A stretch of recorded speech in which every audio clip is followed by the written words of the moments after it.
This podcast is sponsored by Skylight Frame. If you're looking for a great holiday gift, there is nothing more meaningful than a Skylight digital picture frame. Skylight is a touchscreen frame that everyone in the family can send photos to from anywhere, and they'll pop up in seconds. It is the perfect gift for new families, parents, and grandparents, or anyone who has all of their photos stuck on their phone. With Skylight, you can actually preload photos before you give it as a gift, without even opening the box. Once it's unwrapped and plugged in, the frame will light up with all those special memories. Surprise your loved ones this year with a beautiful Skylight frame, now available in multiple sizes and colors. Grab yours today because they're very popular and sell out around the holidays. For a limited time, you can get $15 off your purchase when you go to skylightframe.com/Mary. That's right. To get $15 off your Skylight frame, just go to skylightframe.com/Mary. That's skylightframe.com/Mary. Grandma, can I have the chocolate chips? This secret recipe moment made possible by Emory Heart and Vascular Center. When Grandma needed heart care, she came to Emory. The difference? Emory Healthcare performs more heart procedures annually than anyone else in Georgia, which means better outcomes for our patients. And we offer advanced and personalized treatments developed by our top specialists that others don't. Like Grandma knows, where you start your heart care matters. Smart Cookie. EmoryHealthcare.org/smartcookie. A choice right now, between fear and love. It's just a rock. Out of the dark night of ignorance and into the shining light of truth. Expounding reality. A population of citizens capable of critical thinking. We don't see things as they are, we see them as we are. There's a level of reality where everything dissolves into an ocean of energy. We empower our experience by insisting on our authenticity. That's very profound. Very. Expanding reality. Welcome to Expanding Reality Podcast. I'm your host, Brandon Thomas. On this episode, guys, I got the honor to sit down with the legendary Jim Goodall. If you've been following his work at all, he's got 27 books in print. The Amazon link to how to find those is in the show notes. He writes on aeronautics. He's got a few books on submarines. He's absolutely fascinating. Now, beyond that, we talked about his relationship with Bob Lazar, right? When he met Bob Lazar at John Leer's house, hanging out. He was also pen pals with Ben Rich of the Lockheed Skunk Works, of course, and he is famous for quite a few ominous quotes that were cited around the UFO community quite a bit. He talks about Area 51. We have just a fantastic conversation. Like I said, he's a legend, guys. So this was a true honor for me personally. So all the ways to find him and his books are, of course, going to be linked down in the show notes. And just without further ado, guys, Mr. Jim Goodall. Ladies and gentlemen, on the show today, we have the legend, Jim Goodall. How are you doing, sir? I'm doing great. It's a little bit warm. It hit 99 yesterday. Because you're out there in Arizona. Right. And the average temperature over the next 10 days is going to be 90 degrees. So summer is upon us. Even though some areas of the states, it's snowing. But it's wild, man, because we get the same thing out here in Texas, and I'm in North Texas, and it seems like a lot of the times we go straight from winter to summer. We get about 2 weeks where it's just absolutely gorgeous, and you know, I'm out here mowing, and it's wonderful, and the butterflies are out, dude, and then all of a sudden it's like, and 120. It's like, okay, cool. Yep. That's just what we do, man, but it's better than freezing cold in my mind. I don't live in Texas because I like cold weather. Besides the weather out there in Arizona, how's everything going, man? I saw you just got a little puppy. Yeah, her name is Scarlett. She was a feral rescue German Shepherd dog, and she is beautiful. We had a chance to see her when you were here. I saw the pictures of her. Yes, sir. Yeah. But you were here. No, that was Darcy Weir. Darcy. Okay, that's right. Okay. I'm sorry. He's a good friend of mine. You know what? The two of you. I'm flattered. If you think that I look like Darcy, he's a handsome guy, and I do appreciate I was saying that you look a little bit different, but that's okay. Yeah. No, he's a good friend of the show. He's been on twice, actually. He came on with Stephen Bassett, and then he was just recently on with Gary King, and we did an episode about crop circles, and it was fantastic. Okay. He's a fascinating guy. So I heard he came out there and stayed with y'all? Yep. I flew in from Houston, spent 2 days here. We we did a quick run into the Pima Air and Space Museum because he wanted to see a blackbird up close and personal. Absolutely. And so that's where I brought him. And we didn't spend much time there, but he had a great time. He's looking forward to coming back. He's a great guy. So, yeah, when he was down in Houston, I tried to drive down there. It's about 5 hours from us, and I just couldn't get the time, man. And I just messaged him kind of last minute. I was like, dude, I'm not going to be able to make this happen. He was like, I completely understand. He's a sweetheart, and he's a great guy. So he was interviewing you for his next film, wasn't he? Yes. Yeah. Okay. We did one thing for the Cousin Brothers for a lead-in on one thing they're doing. And then I think he interviewed me for 4 hours, 2.5 or 4 hours, and we could have gone all night. I mean, the one thing I'm really good at is talking. Well, perfect. Then, in fact, to that point, if you don't mind, sir, for the audience of mine that doesn't know you as well as I do, if you could just give us a little rundown of yourself, just a little backstory. Okay, I'm a retired Air Force Air National Guard Master Sergeant. On March 10th, 1964, I saw my first blackbird. I was Airman Second. That's 2 stripes. Of course, they don't use that term anymore because it's politically incorrect. And never in my life did I ever think that I would be one of the foremost historians on the blackbird program, Area 51, F-117, and basically all things Skunk Works. And it's just been fun. And the last thing in the world I ever wanted to do was to write. I hated term papers in school. I mean, with a passion. If I had a term paper to go, say 500 words, I have 6 weeks to do it. So it's maybe a couple words a day, and I could have had it done 3:00 in the morning or the night it's due with a Smith's Corona. That's a typewriter for those millennials out there that have never seen one. So I'm pounding away, and the last thing I ever thought I'd ever do would be a published author. And get that thing up there. Look at that. This is my 27th book. You got it all? Well, actually, it's perfect because whenever you covered it up, it showed the one in the back on your book stand there. So that worked perfectly. So yeah, 75 years of Skunk Works. So for the audience that doesn't know as well, what break down Skunk Works for us? What is that? The Skunk Works is probably the most advanced aeronautical design group in the world. It was put together by Kelly Johnson in the middle of World War II. 1943, they were given a request for proposal to build a jet fighter, which was going to be the XP-80. And Kelly Johnson got the contract. He was able from sign a contract to first flight was 143 days.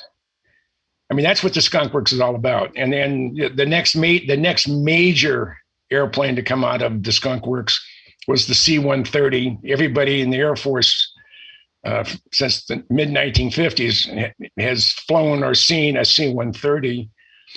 And then after that came the U-2. And Ben Rich, who was he replaced Kelly Johnson as the president. Ben Rich always felt that the most important airplane ever to come out of the Skunk Works was the U-2. And it first flew on 4th of July, 1955. And the U-2S is still flying today. It's just an incredible, it's a jet-powered glider. And on May 1st, 1960, Francis Gary Powers was shot down in a U-2 flying over the Central Soviet Union. And those, again, for the youngsters out there, that's what Russia used to be called when it was the Soviet Union. Thank you. We do have a wide audience here, so thank I know. I mentioned stuff that to me is just everyday knowledge, and people scratch their heads. What the heck are you talking about? I mean, when I grew up, we had the first TV in the neighborhood. It was 1947, and we had 3 channels, 4, 5, and 13. And then we got channel, I think it was channel 2 or channel 3, which was the PBS affiliate. And I was the remote. Jimmy, go change the channel. And we had rabbit ears. and a screen that was about this big. Yep. And black and white. High technology. High technology. Yeah, and color didn't come in until in the late 1950s, and we had a neighbor of a buddy of mine. They went out and bought one of the very first RCA color TVs, and this is in the late 1950s, and it was $2,400 in 1956 or $57. Yeah. So today that would be a $30,000 TV, and the color was just terrible. So especially by today's standards. I mean, you look at some of the really high definition TV screens with running something on 8K or whatever, and it's just amazing. It's just amazing. Well, so I wanted to come back to your books for a little bit. So the books that you've done, you have a high affinity for anything aeronautics. You even did a few books on submarines, on the Ohio class, right? And you have done some incredible research on that. Now, back to what you said about your term papers and how you couldn't see yourself being an author because of how taxing even envisioning writing a term paper was. Well, it's probably because you weren't writing on a subject that you cared about, that you enjoyed, that you were so passionate about, as what you do in your books. And that's why you've been so successful with your books. Well, I mean, a couple of people have asked me, says, why in the world, since you like the Blackbird, Area 51, the F-117, the U-2, UFOs, and whatever, how in the heck did you get interested in submarines? I said, they're black, they're stealth, and they're deadly. So it meets all the qualifications, and it's secretive. Yep. I mean, it took me 7.5 years to get on a Seawolf class submarine. I got on the USS Connecticut, SSN 22, in the August of 17. It took me 7.5 years to finally get on it. And I ran into I had some stuff posted, but I got an email from a guy who said, hey, I was on the Connecticut. I was also on the Seawolf. He said, how in the hell did you get on there with a camera? I said, not only did I get on there with a camera, I photographed everything from the reactor bulkhead forward. And the thing about the Seawolf class, they only have 3 of them. They have the Seawolf, the Connecticut, and the Jimmy Carter. The Jimmy Carter is a spook boat, which adds another flavor to my to my palate. But when either the Seawolf or the Connecticut, when they go out on patrol, they have a 2-story torpedo room. They have 8 torpedo tubes, and when they go on patrol, they carry 50 torpedoes. One Seawolf class submarine is designed to take out the entire Soviet Northern Fleet when it was designed. I've been on 19 submarines. I've been at 400 feet deep on a ballistic missile submarine. I've been up on the sail going through the Straits of Juan de Fuca on the USS Henry M. Jackson. And behind me were 100 hydrogen bombs. Dang. So I looked around and I said, well, Denzel Washington and Gene Hackman have nothing on me as far as, on Crimson Tide. Nice pull of Crimson Tide. Absolutely. Well, right. that is one thing I have no desire to do, man. I think a submarine is probably the most terrifying thing I can think about. So were you just overwhelmed with how amazing that is, or do you just not have a fear of being in a submarine that deep? No, I've been married 3 times, so.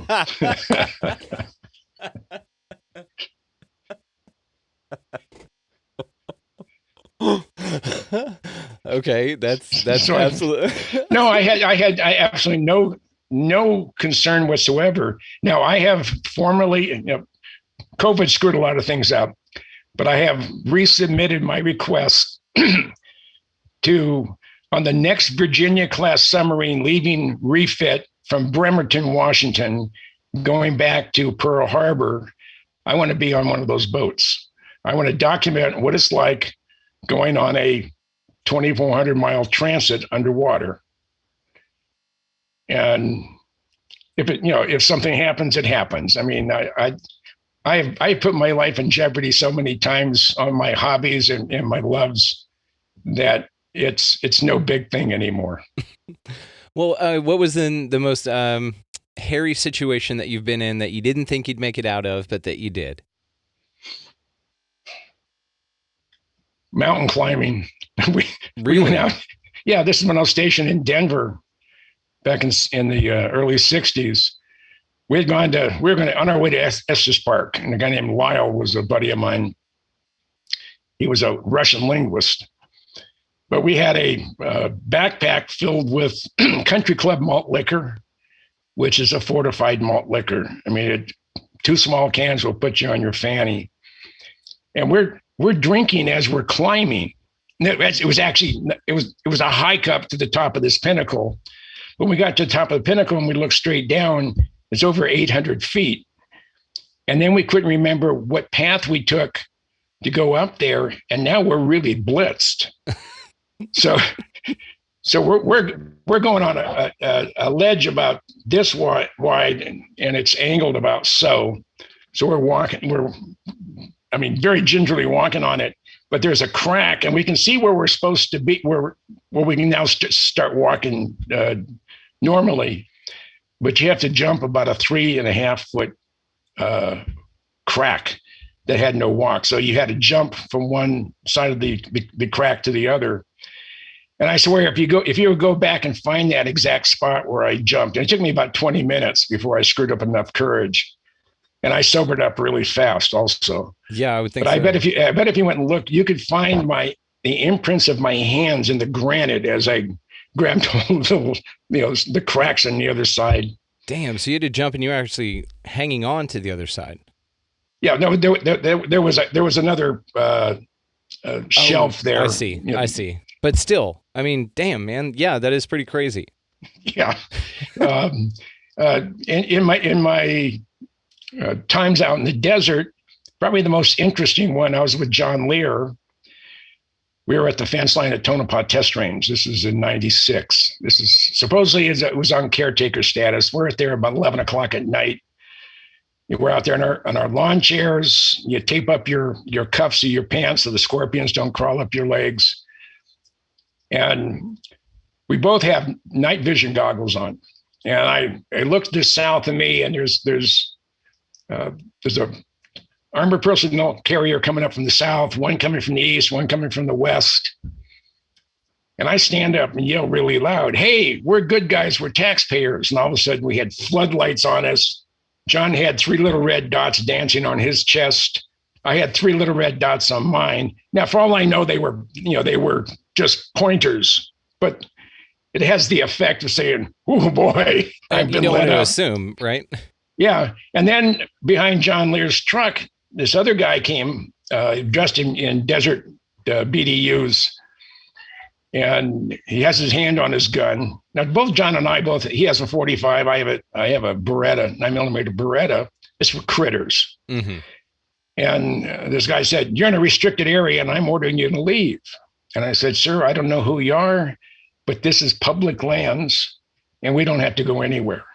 I said, "I'm ordering you to leave." And I said, "Who are you?" I said, "I'm Captain So-and-so with Advanced Security, Inc."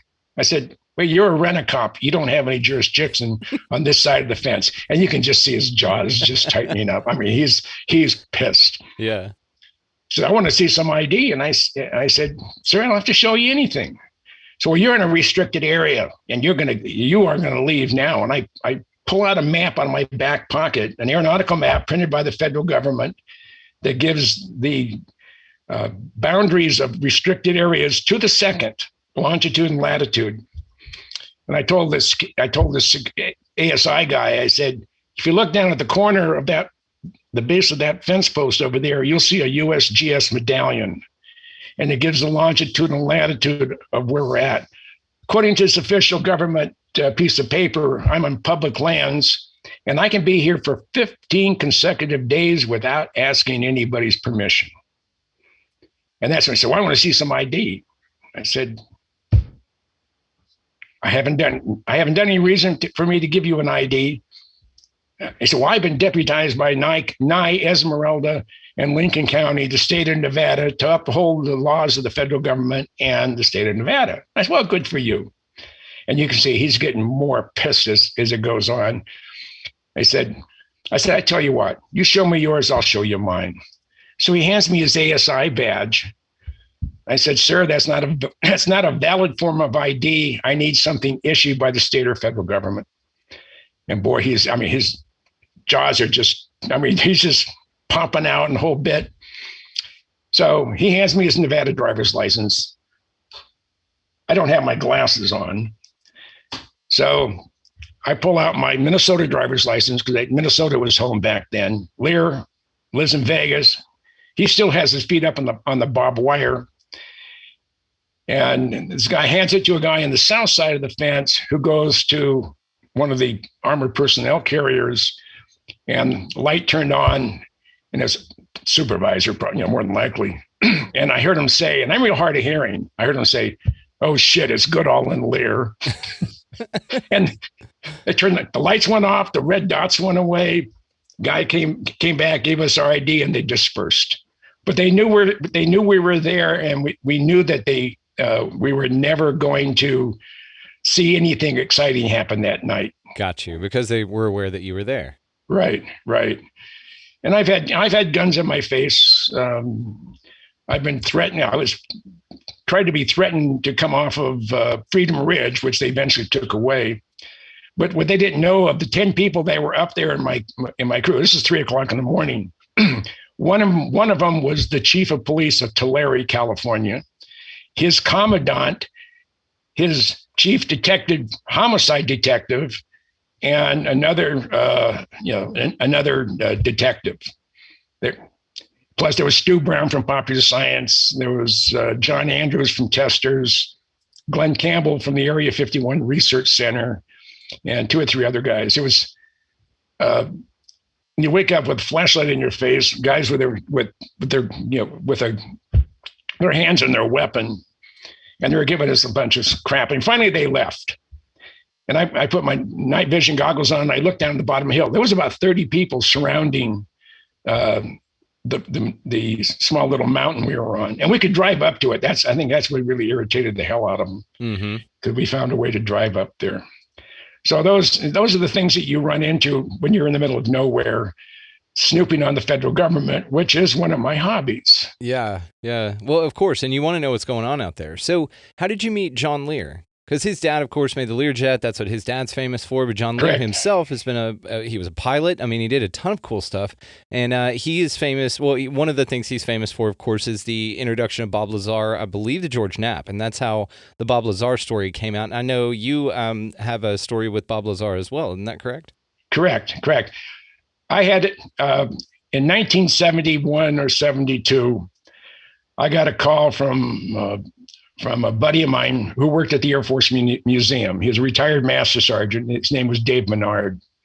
He said a friend of his, who was one of the key people at Testers model, where they make plastic scale models, said he wants to do a 1/4-inch scale model of the Blackbird, and he keeps running into brick walls. And he said, who out there knows anything about the Blackbird that can help me? And Dave said, with your permission, I will give John your number. So he did. And John Andrews and I became instant friends. I mean, it was like a brother from another mother. And the moment I met him face to face, it was like I was meeting an old friend for the very, very first time. So I linked up with John and Andrews, and he said, "Hey, I got a buddy of mine I know you're going to enjoy. His name is John Leer. His dad was William Leer." So I got an introduction to him with John. We went over to Leer's house, and Andrews introduced me to him. So and then John Leer, he's a walking comic book, is what he is. And you never know when he's pulling your leg. But he's a great guy. I think the world of him. I thought we were going to lose him about 4 or 5 years ago. He's been in 3 plane crashes where he broke his feet. I mean, he shattered his feet, and he's had trouble with his feet ever since. And he was a young kid. I mean, I think he was still in his teens when he crashed his first airplane. But John and I are like 2 peas in a pod. We're both a little bit on the crazy side. But I was in Vegas with John. This is January of '89, and I wanted to photograph an F-117. They had announced it in November. No one had really seen it. There was a terrible compressed photo taken from a tanker, taken at night, backlit of an F-117, but you really couldn't tell what was there. So John says, well, I think I know where they're flying out of. It's just outside of the town of Tonopah.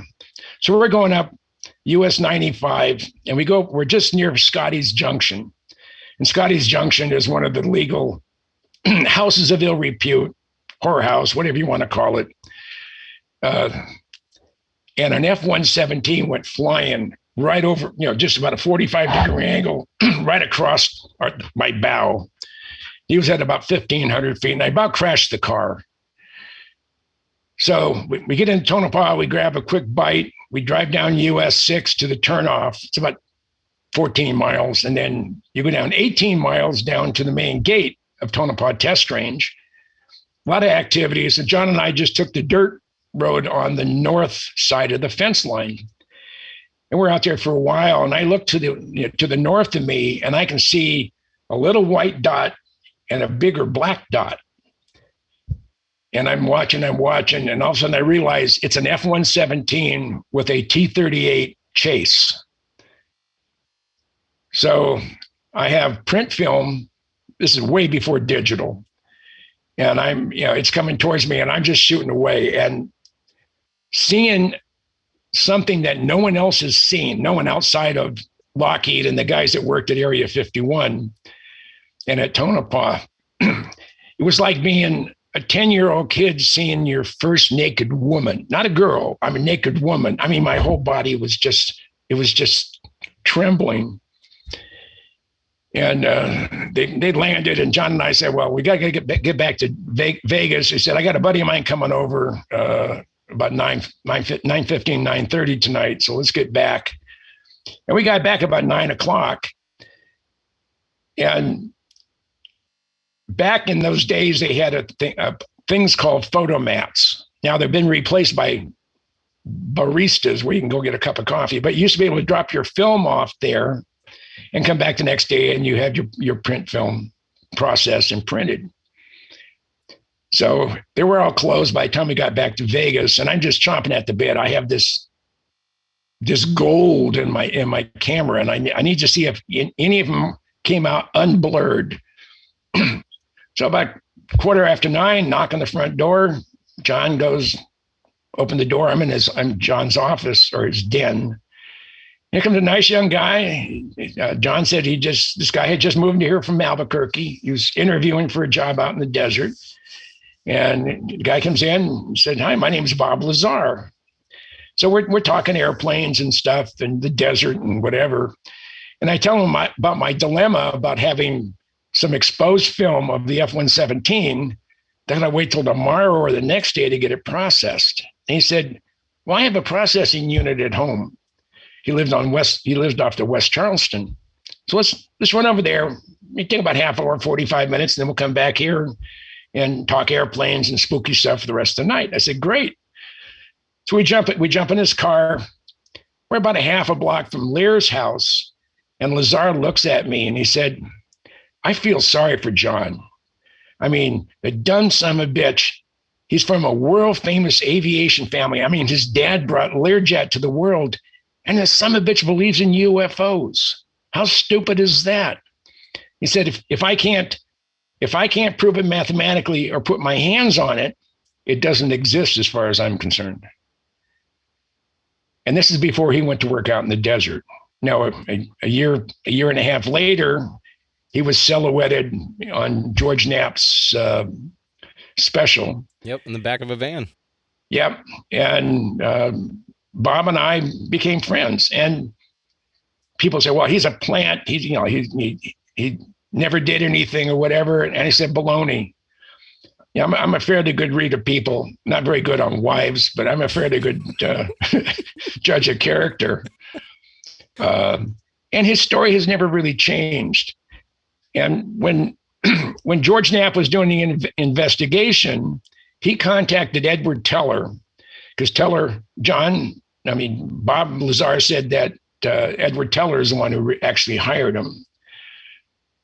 So he contacts Edward Teller, and Edward Teller's response was, when he's asked about Bob Lazar, was no comment. And people say, well, that proves that he's a phony. I said, no, that proves that he was real. Because if you're in the military or you're working on a classified program, you can neither confirm or deny people who worked on the program or the program itself. If Bob Lazar was a phony, if Bob was a fraud, that's all Teller had to say. I never don't know who the guy is. He's feeding you a line of bull. I wouldn't have anything to do with him. I mean, if that was true. So that was in 89, 90 timeframe. So let's fast forward to Desert Storm. I'm at the Pentagon. I've been activated. Let me step back. I had 5 years active duty. I had a 10-year break, and then 21 years with the Minnesota Air Guard as a traditional weekender, a weekend warrior. Best decision I ever made. But when I was activated for Desert Shield and Desert Storm, I was a Air Force historian. That was my specialty code. I went there and I had to read everything going to and from CENTCOM and pull anything out that was pertained to the National Guard, either the Army Guard or the Air Guard. And in my back pocket the whole time I was there, I had Bob Lazar's W-2 from the Navy when he worked at S4. Now I blocked out his Social Security number, and I had a couple hours to kill. And then so I decided I was going to see if I can find the Navy operation that sent out the W-2. So I'm looking. I found someone that was close. I think it was Naval Investigative Services or something to do with the Navy and investigations. And I go up there and I'm in uniform. At this particular time, I'm a tech sergeant. And I go in there and I find the room. There's a young, I think a Lieutenant JG sitting behind the desk. And I said, sir, can you tell me where this place is? And I hand him Bob's W-2. And he looks at it and he said, excuse me for a minute. Goes into the 2-star's office, the Rear Admiral's office. He's in there about 30 seconds. He comes out. He said, the Admiral will see you now. Now, those of you who are familiar with how Navy admirals are towards enlisted people, probably the lowest form of life that a Navy admiral could see would be, an enlisted Air Force guy. So there's, I'm even not sure how to put it. I must have really hit his hot button. So I go in there, I give him a real sharp salute, and he says, Sergeant, at ease. No, parade rest. He didn't say at ease. So I'm sitting there, parade rest, and he's looking at Bob's W-2. And he says, Sergeant, I don't know where you got this piece of paper, but if I ever see your face cross the threshold of my office ever again, you're going to be the most sorry son of a bitch in NCO in the United States military. Do you understand each other, Sergeant? I said, yes, sir. And with that, he put Bob's W-2 in a shredder. And he said, you're dismissed. So I gave him a sharp salute, did an about face, and walked out of his office. I'm saying, for a guy who's supposedly phony, to get a 2-star admiral to get incredibly excited about Bob Lazar, that just one more piece of proof that Bob was there. When George Knapp was doing the investigation, to validate if Bob Lazar was real, Bob had told him that he had a jet car, which I'd seen, and he was written up in the local Albuquerque newspaper. And I don't have a copy of it now, but back then I had a copy of it, and it was says Sandia scientist or professor likes to do fun things on weekend, like go 300 miles an hour in his car. And that, right? I mean, it was a picture of Bob. It was a picture of his car. And so there's no mistaking Bob Lazar, what he looks like.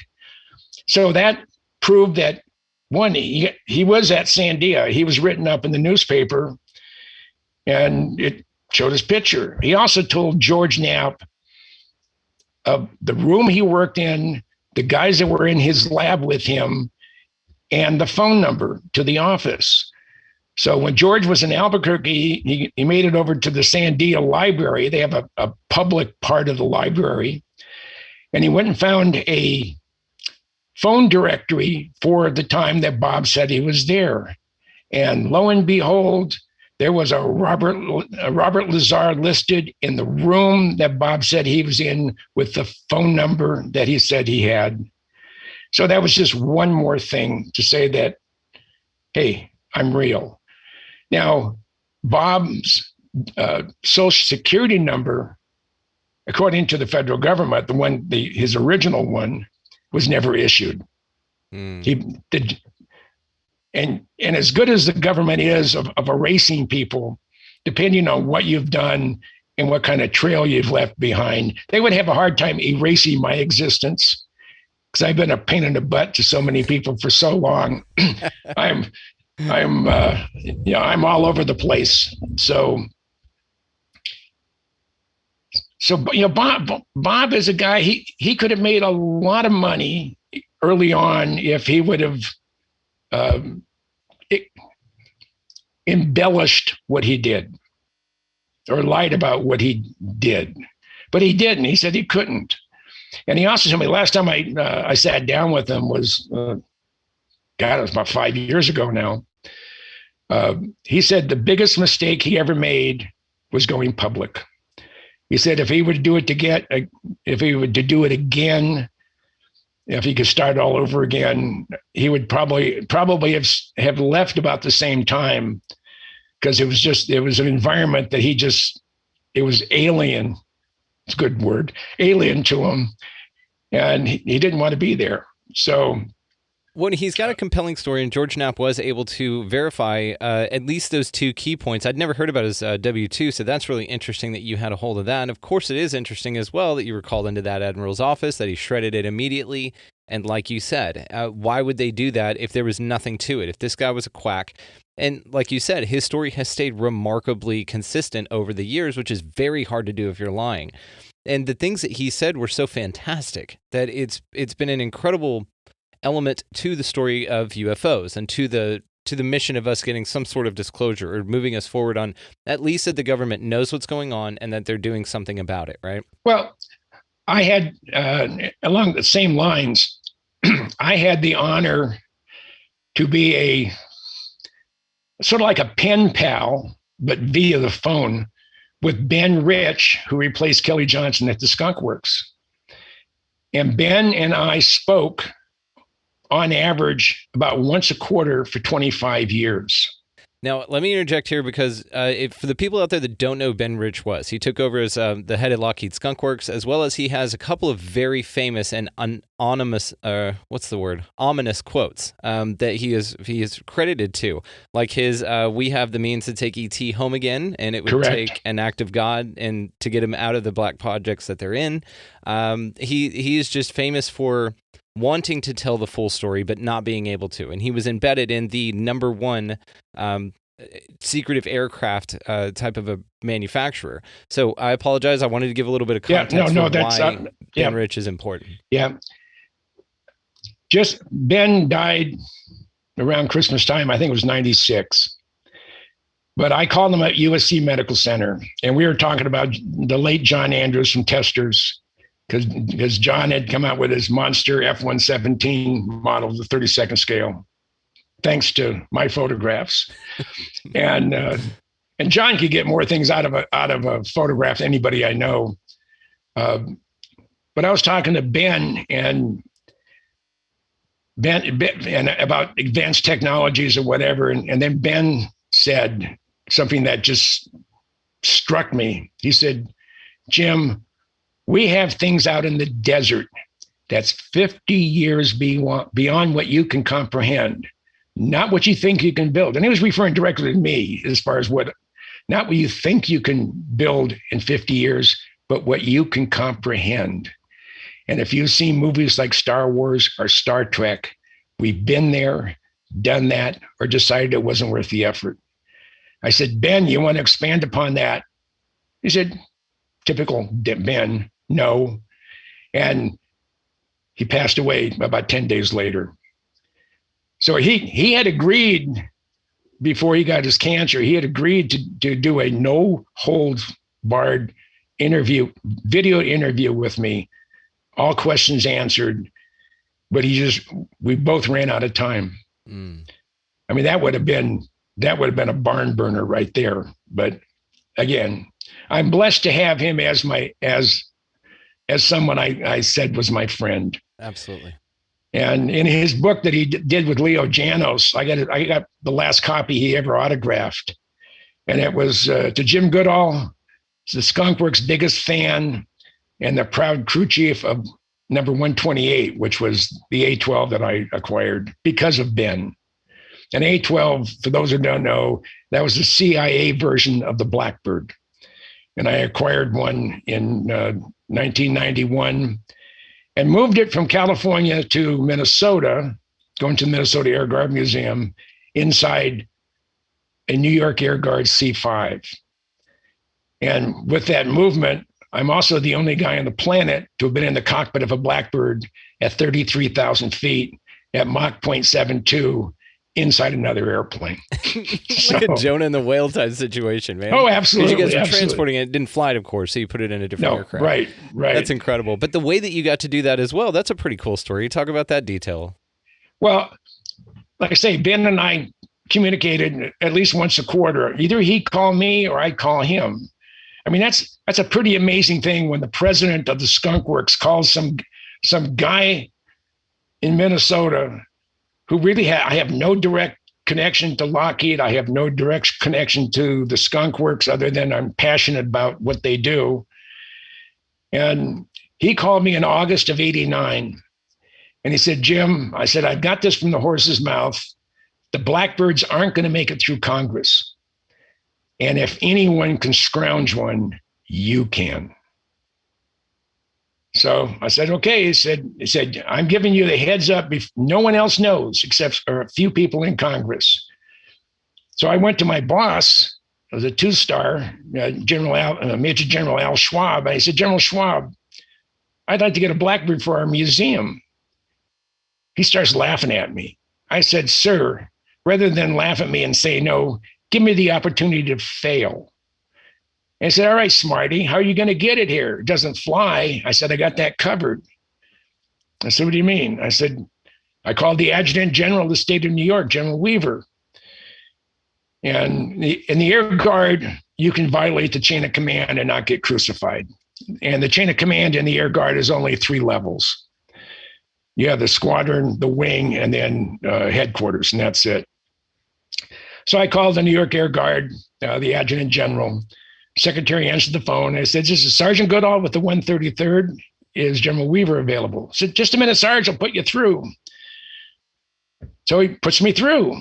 And I said, General Weaver, so I have a proposition for you. And he said, what's that, Sarge? He said, how would the New York Air Guard like to move the world's fastest airplane in a couple of your C-5s? Dead silence for a few seconds. He said, you mean the Blackbird? I said, yes, sir. He said, when you're ready, you call Will Hall. So now Pratt & Whitney was trying to get a Blackbird for West Palm Beach. They were going to put it on a big wind vane, so it'd always be pointing, even when hurricanes came through, it'd always be pointing into the wind. And they asked the Air Force if they can we lease a C-5 to move something? He said, absolutely. It's $967,000 a day plus gas. I scrounged 2 C-5s for 8 days each as a scrounge. I beat Sergeant Bilko hands down when it came to scrounging stuff. I scrounged a Blackbird and 2 C-5s to move it. So that just tells of who you are, and you've met some incredible people. You've done some incredible things, but it's your character, man. It's who you are. You're great. You're wonderful. Well,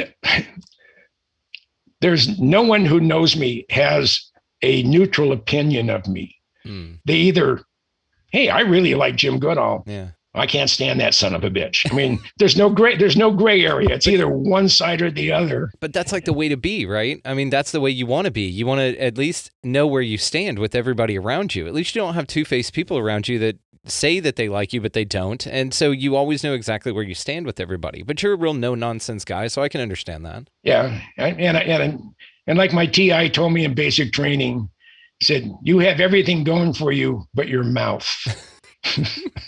I'm sure a couple of those wives would agree with him. Am I right?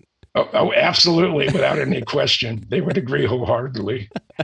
Yeah. So I want to get into UFOs with you. So okay, let's talk some UFOs, man. So first and foremost, what do you think? I was a docent at Kitt Peak National Observatories outside of Tucson for a couple of years.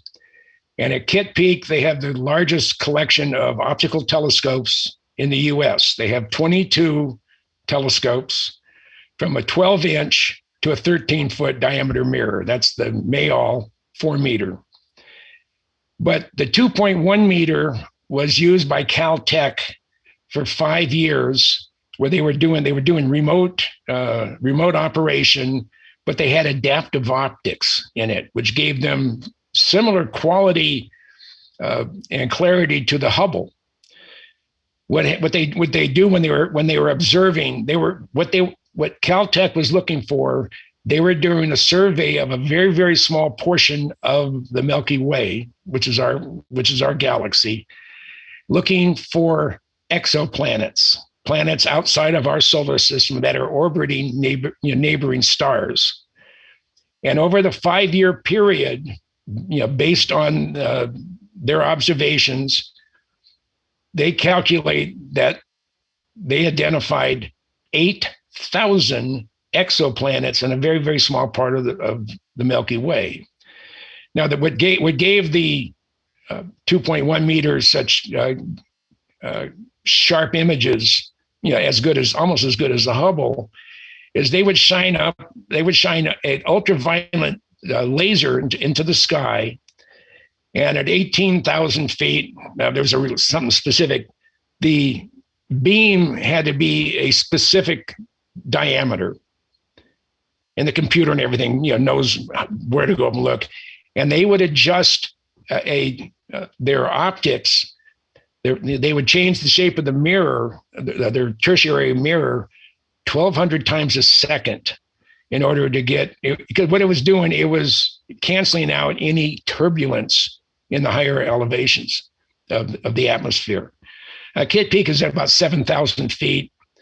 And this part of Arizona, this part of the desert Southwest, has very, very little turbulence at altitude. And when you look up almost anywhere outside of the desert and you look up and you see the stars, they'll twinkle. That's because of pollution and because of stuff in the atmosphere and turbulence. Down in southern Arizona, on a clear night, you look up, the stars don't twinkle. It's because they don't have that distortion. But just before I left Kitt Peak, we had a meeting with one of the senior astronomers from the National Science Foundation, came to speak to all of the docents, the astronomers, and the technicians that work at Kitt Peak. And the subject matter was exoplanets. And again, this gentleman had just returned from a gathering of astronomers.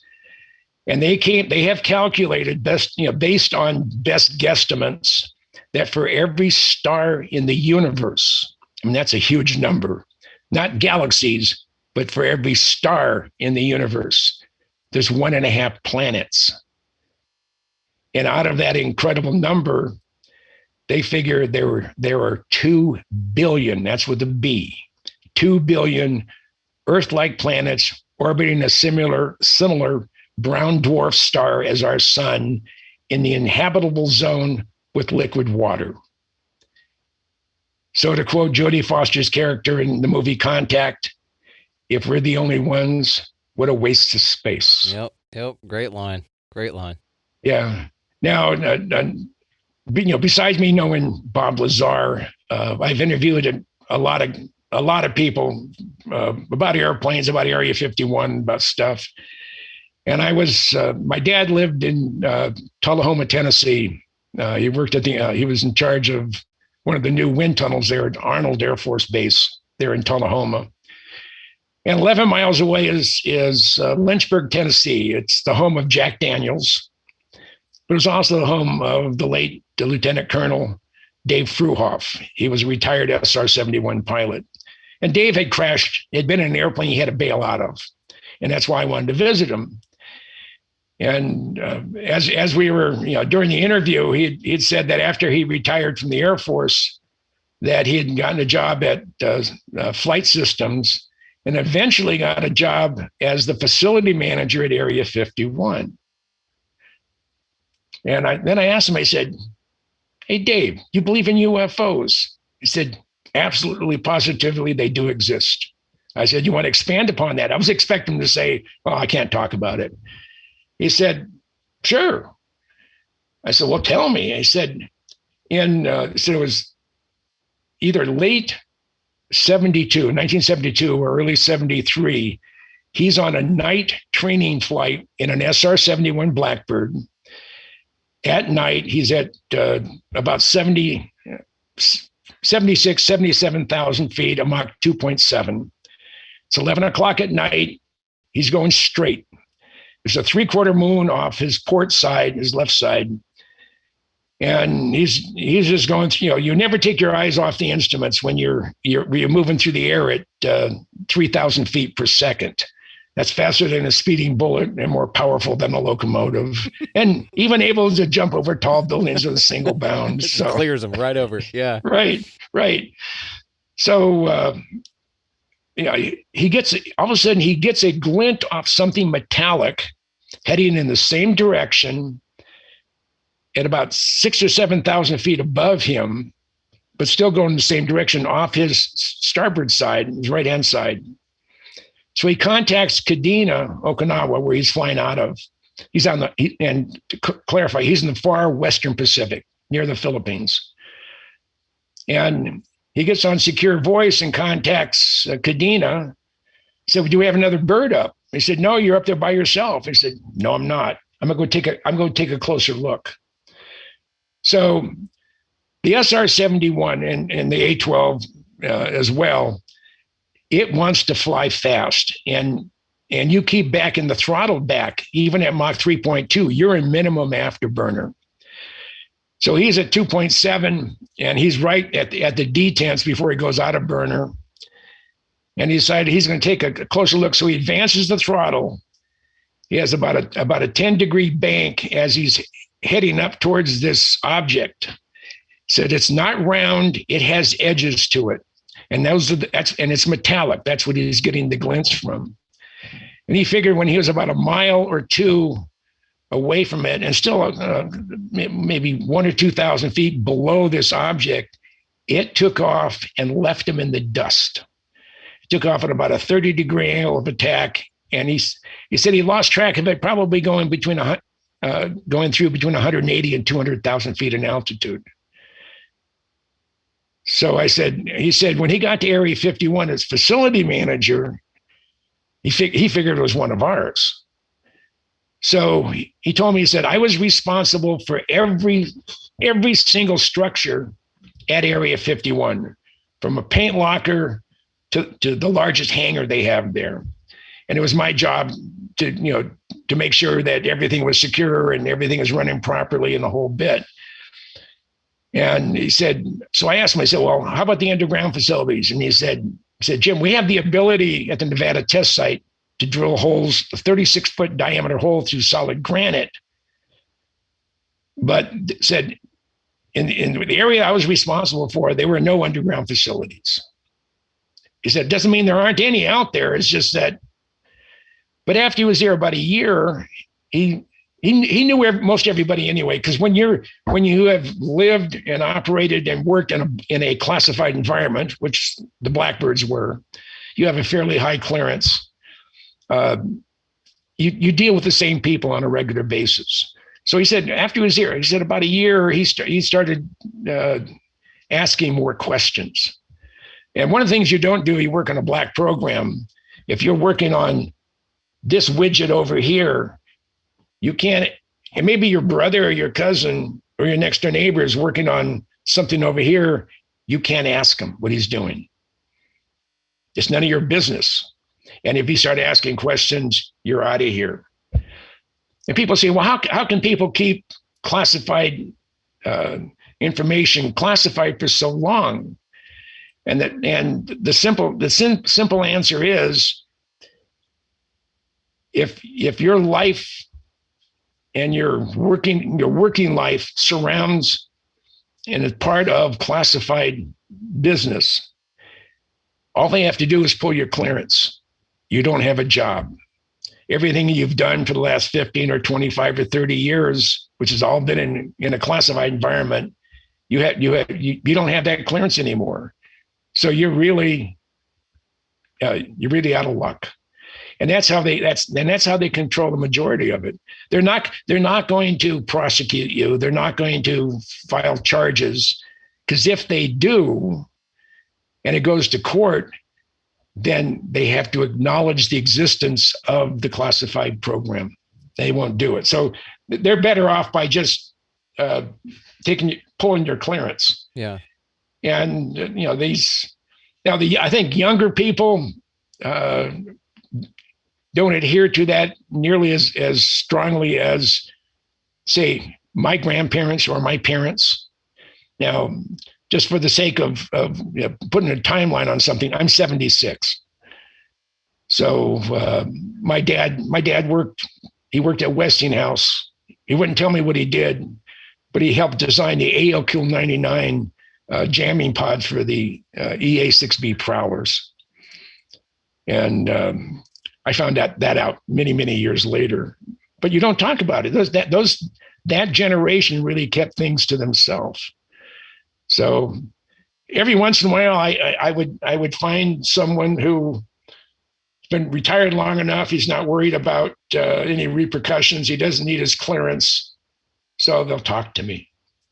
So that's what I've done. And I have a dear friend who does this, and he can't do it now because of where he works. That's Michael Schratt. I don't know if you've ever had to deal with him. Very, very familiar with his work. I would love to have him on to talk to him. He is fascinating, man. Just the breakdowns that he has done. Like I said, I've seen a lot of his work over several years. Yes, sir. Yeah, he's no one does it quite like Michael. So thorough, so detailed. I mean, he is absolutely interesting and fascinating. And the sad thing about it, he doesn't think he is. And everybody I know that's heard Michael speak are just, wow, that guy's good. Mm-hmm. But he was a nerd. He's always been a nerd, and he was picked on as a kid. And he's a very, very dear friend of mine. I think the absolute world of Michael Schratt. And anything he does it to the best, if anybody can do it. When he's doing research and he's digging up stuff and the people, he has 4 storage facilities filled with 4-drawer filing cabinets with evidence and documentation of everything that he's been doing for the last 30 years. I mean, you can't hide anything from that guy. If you can find it out, Michael Schratt will figure it out. Right. And he's just, he does such an incredible job of what he does. Yeah, and for those out there who don't know him, just go ahead and look him up. He's all over YouTube. He's got some phenomenal work that he's done. Right. And then we have another guy that was in the community who just passed away April 13th was Mark McCandish. Mm-hmm. Mark was a top of his class artist when it came to aviation related artwork. And when Mark would do something, it wasn't a painting. It looked like a photograph that was actually created with pen and ink or with a brush. I mean, it was that you could almost hear the airplane. You can almost smell the exhaust. and he passed away unexpectedly, 62 years old. Yeah. And he's gone. I remember hearing about that. So talented. He's incredibly talented. Yeah. Just, yeah. Well, hell, man, like I said, you're a fascinating guy. You've done so much stuff. I mean, you know so many cool people, and everybody loves you. That's the thing, and that's, I've never heard one person say one bad thing about you. And I know we run in the same circles here, and so but it is an honor, like I said, to be able to sit down and speak with you. So we'll probably wrap it up here in just a little bit for this iteration, but I want to have you back on for future conversations. So, absolutely, and I won't mistake you for Darcy. Oh, that's okay. It's fine. He'll get. I have your name down. Brandon over here. You do a ton of these, man, and it's okay. We've only spoken on the phone. You didn't know what I look like, so that's fine. Right. It's okay. Right. Darcy's going to get a kick out of it anyway. He's never going to let me live it down, first of all, and then that comment that you said about me looking good whenever we first started, I'm probably not going to air. He's just going to keep referring back to that. He's going to say, "Oh, you thought you were me because you look good." Yeah. Darcy's a great guy. We love him to death. Yeah. So I do want to know, I know we had talked about the exoplanets and we talked about the probability that, of course, life exists somewhere else, right? The numbers are just there with the Drake equation and everything. Out in the 50s, of course, the probability of there being other life on other planets is just, it's asinine to think that there's not, right? Or it is a huge waste of space. That's the only other alternative, right? Right.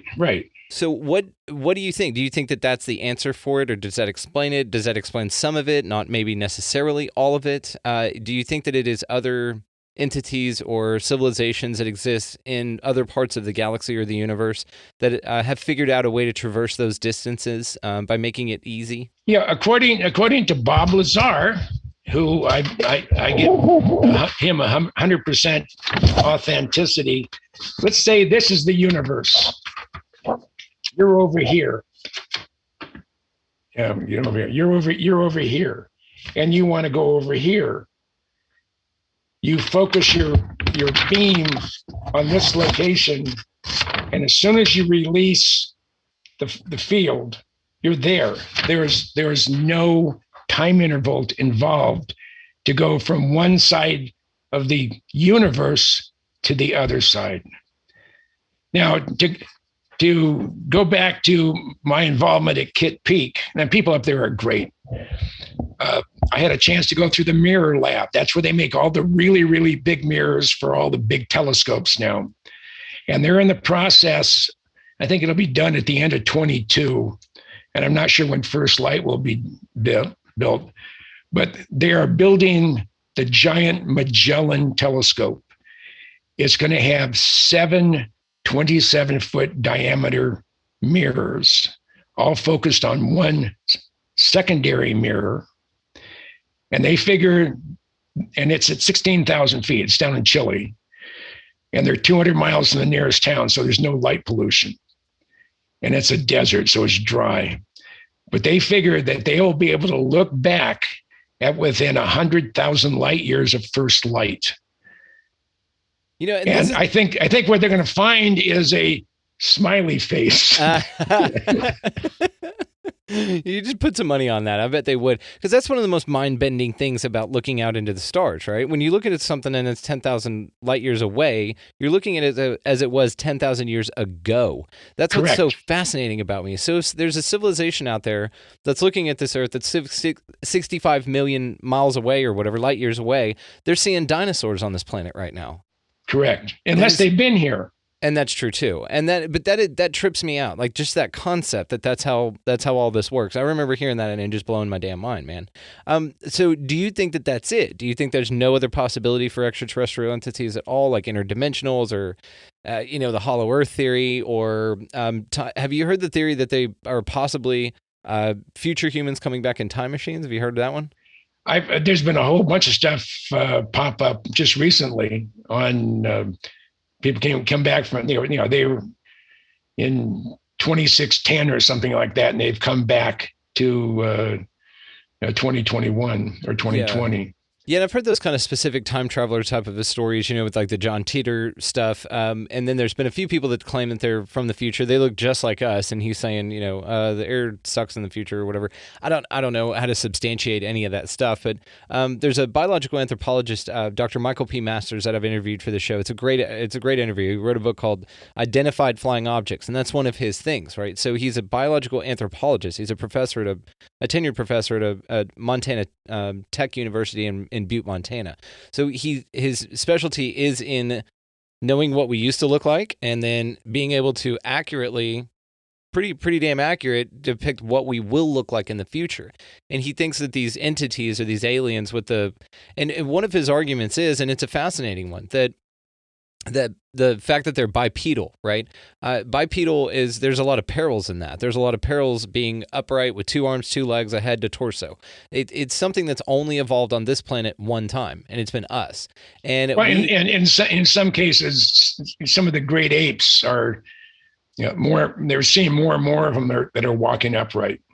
Yes, and they'll do that either to have physical advantages or to mimic humans that they've seen. So you even see like these orangutans who will take a spear, and they make a spear and then they fish with it because they've seen local, I think it's Filipino population doing that, right? So they're mimicking the acts of humans that they've seen. So that's one possibility for it. But also bears. You see bears walking upright on 2 legs. So it is possible. But as far as being evolutionarily to be able to utilize it as well as we have, it's only been us, right? And we're not even the most optimal thing. And then you have to think about, and something that he brings up in his book as well, is that the density on Earth is the way that it is, so therefore it allows us to be the way that we are. So Correct. You would have to, down to the micron, all the chemical makeup, all the gravity, the oxygen, the just being a carbon-based life form rather than a silica-based life form. And so then you're talking about completely different sets of guidelines, but damn near all of them are bipedal, even if they're the mantis or we hear about the reptilians, the mantis beings, things like that. All of them are bipedal. And it's just an interesting thing to think about. And it's one of my more favorite theories. Honestly, I don't know what they are. I don't know if they are interdimensional. I've heard some great theories. I've heard some great arguments on it, to be honest with you.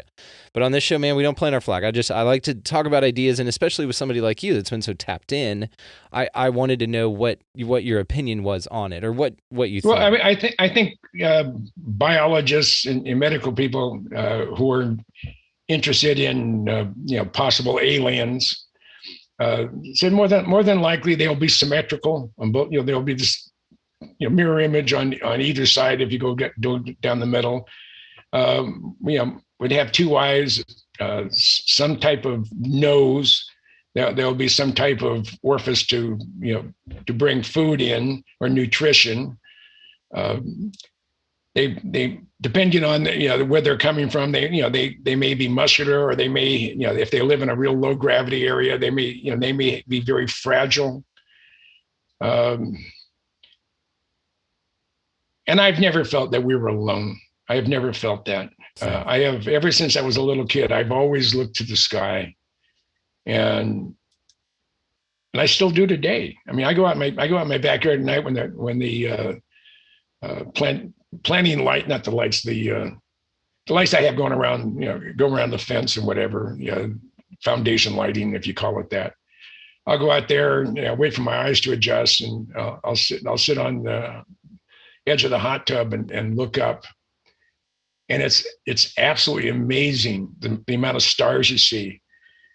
Now I've been to the fence line at Area 51 in Tonopah 80 times in the last 40 years. I've been doing this for a long time. But when my son was about 15, that was 30 years ago. Holy buckets.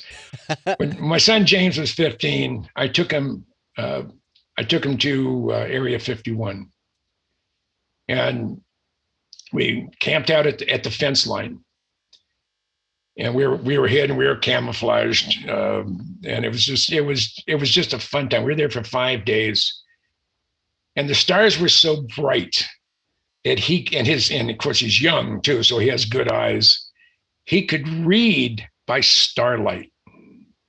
There was enough illumination, and he said, "When it's like this first or second night we were there, he said, 'Dad, I got a question.' I said, 'What's that, James?' He said, when we were out here today, there were no clouds. And now there's this big, huge band of clouds going across the sky. And I said, James, that is the Milky Way. He said, oh my God, I've never seen that before. Because he lives in the city, he lives in Minneapolis. Well, and did you hear there was a time when I want to say it was LA and they had with that big blackout and people were calling the cops because they were scared of what they saw in the sky because nobody had ever seen that in the sky, the Milky Way and all the stars. They didn't know that that's what it looked like. Correct. Yeah. So they were calling all these people, or they were calling the cops, just losing their damn minds, freaking out, thinking something's wrong. It's just wild. It's really amazing as far as numbers go. I mean, the number of stars out there, I could fill my entire office up with zeros this small, and it wouldn't even scratch the surface. Yeah, what do they say? There's more stars in the universe than there are grains of sand on all the beaches in the world. Correct. It's just mind blowing. You can't wrap your mind around it. I mean, it's just insane. Yeah, and it's just we're not alone. We just can't be. I mean, and as far as UFOs, like I talked about Dave Fruhoff, chasing a UFO and a blackbird and get, left in the dust. My boss, when I was on state staff for the Minnesota Air Guards, Major General Wayne Gatlin, one a hell of a photographer. And one of the reasons I joined the Guard was because of him and Ray Kozlowski, who was the deputy commander, and John Broman. But I asked General Gatlin once, I said, sir, have you ever encountered UFOs? And he said, I chased one. I said, what do you mean? And he said, it was mid-50s. There's an Air Force station in Findlay, Minnesota. It's right on the shore of Lake Superior. It's near Split Rock. This is when they had active duty alert at Duluth Air Force Base, and the Guard was also on alert. And there was an unknown in the middle of Lake Superior moving at a high rate of speed. So they launched 3 F-94C starfighters. And they head out and they're going as fast as they can. I mean, they're not like today's jets that can go Mach 1 or Mach 2 or in case the Blackbird's Mach 3. And they spot this object way ahead of them. And the WISO, the weapons systems operator, he turns on his weapons radar, and as soon as he locks on, the radar just dies. He does it again. He pulled the circuit breaker, put the circuit breaker back in. He gets a lock on, and the radar dies. And I think General Gatlin said his backseater did it, 3 times. And then the thing sped off. I mean, much faster than they could catch up with them. And they're talking to Findlay because Findlay still has them on radar. And Findlay said, they're heading right towards us at a high rate of speed. And he said, so are we. We can't use burner because, it burns too much fuel. And you don't want to crash into Lake Superior. The water is like 39 degrees. Yeah, let's avoid that. In the summer. Yeah, right. Yeah. And so the guys at Findlay all of a sudden yells out, we've lost it. We no longer have it on our radar. And as General Gatlin's getting closer, he was a major at the time. As he was getting closer, he said, well, the reason you didn't pick it up as it went by you, it's right over you. It's hovering above you. And General Gatlin said they got close enough so they could see the object. But as soon as the guys came out, this thing went straight up. Wow. Visibility unlimited, and it disappeared. Jeez. And this is the 1950s. So are we alone? Nah, of course nope. not. Of course not. The odds are against it. Completely agree, man. Completely agree. Yeah. So I tell you what, Jim, let's cut it on that, and then I'm going to have you back to tell some more cool stories here in the near future, okay? Yeah, and I want to accuse you of being Darcy. No, don't. You're fine. Actually, I'm going to put like a Darcy. I'll do a deep fake. Have you seen that where they can put people's faces over you?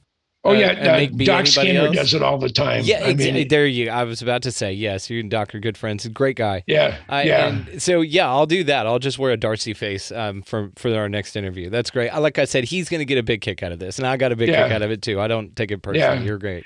Well, my life is sort of upside down right now. November 27th of 18, my wife had her right kidney removed because it was cancerous, and they thought they got everything. And about 3 weeks ago, they informed us that last time she had an X-ray or CT scan, they found somewhere else. So my mind's been a little bit You're not fine. Not too focused. But the way I look at it, it's her doctor's at Mayo Clinic up in Phoenix. I had 9.5 hours of brain surgery at Mayo Clinic in Rochester, Minnesota, back the day that Challenger blew up. I was under anesthesia for 11 hours. That's a long time. I wasn't supposed to make it. So I figured I made it. I'm still here. They'll do a good job with my wife. And if it was really serious, they would have brought her in the next day. That's the way they operate. That's a great point. And we're going to keep her in our prayers and our good vibes. So guys, send your love out for Jim and his wife here. So thank you so much, man. This is honestly. All right. Well, Jim Goodall, I cannot thank you enough for your time, sir. If you don't mind, just tell the folks out here where they can find you, and I'm going to get you scheduled for another one. Well, I'm on Facebook, Jim Goodall. Right now, I'm on my 7th 30-day jail of Facebook. Yeah, you're a troublemaker. I'm politically incorrect. Right. Could you tell the truth? And now, are you on mute or is it me? You're good. I can hear you. Okay. Yeah. The thing up at the top up here says mute, but no, you're green over here, Bubba. Okay. Where was I? Facebook. Yeah, I've been in Facebook jail. They put me in jail just yesterday. I've only been out of jail for 10 days, and I get dinged for stuff I don't even post. Straight to jail. Straight to jail. Do not pass go. That's right. But if they want my books, now I have 27 books in print. You go to Amazon, probably the fastest and cheapest way. You go books by James C. Goodall, Gooddall. And my four books from Sheffer, which were the Los Angeles class, Fast Attacks, Volume 1. Volume 2 is the Virginian Seawolf class. And these are hardbound, 160 to 175 pages. Then I have my Blackbird book from Sheffer. And to quote Jeff Babion, who is the vice president general manager of the Skunk Works, I sent one to him, autographed it, and sent it to him. He said, I only have one word to describe your Blackbird book: spectacular. So Elon Musk has my Blackbird book on his desk. How cool. How cool is that? And I got a call from SpaceX inviting me with one or two other friends to go on a tour of SpaceX. So well, it's out here in Texas. So when you come, man, scoop me up. We'll go down there, and you can come hang out at the ranch with the wife and I for a day or so. Oh, I'd love to go down and watch a launch. That would be a kick. Oh, hell yeah. Let's go do that. But the two people that I'm inviting are Joel Christopher Payne, super guy. He's a cartoonist for Disney, and he does all sorts of other stuff. And he's just a neat guy. And his best friend is Roddenberry, Gene Roddenberry's son. Yeah, Gene Roddenberry's son. Wow. So it's the three of us sometime in June, assuming that everything works well, should be getting a tour of the SpaceX facility in Hawthorne. How cool. Now I asked if I can get a picture with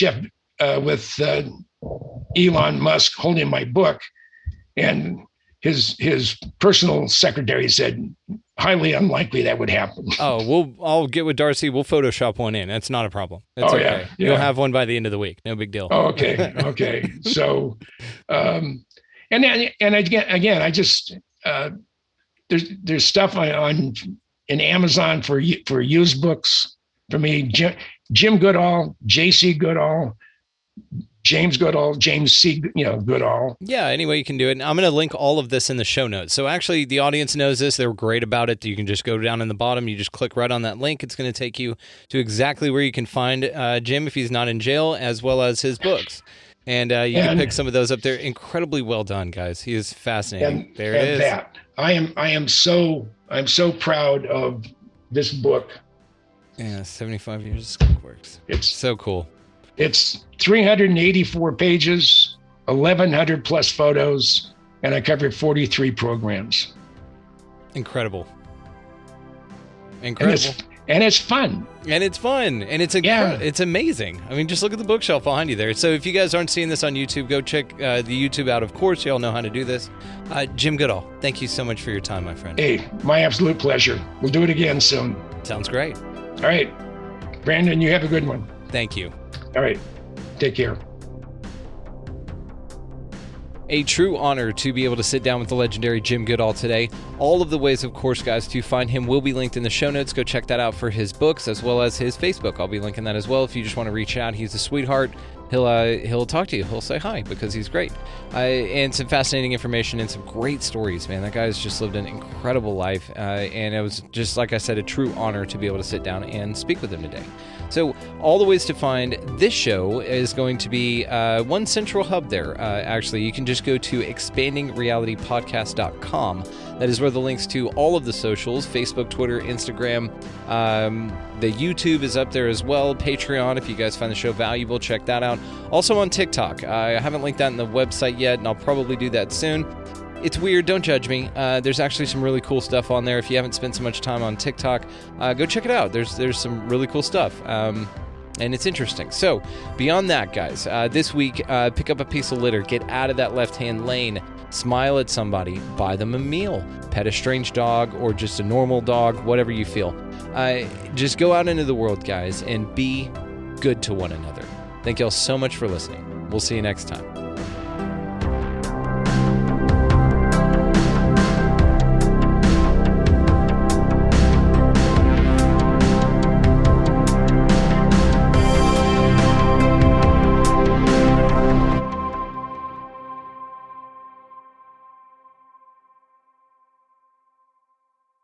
Grandma, can I have the chocolate chips? This secret recipe moment made possible by Emory Heart and Vascular Center. When Grandma needed heart care, she came to Emory. The difference? Emory Healthcare performs more heart procedures annually than anyone else in Georgia, which means better outcomes for our patients. And we offer advanced and personalized treatments developed by our top specialists that others don't. Like Grandma knows, where you start your heart care matters. Smart Cookie. EmoryHealthcare.org/smartcookie.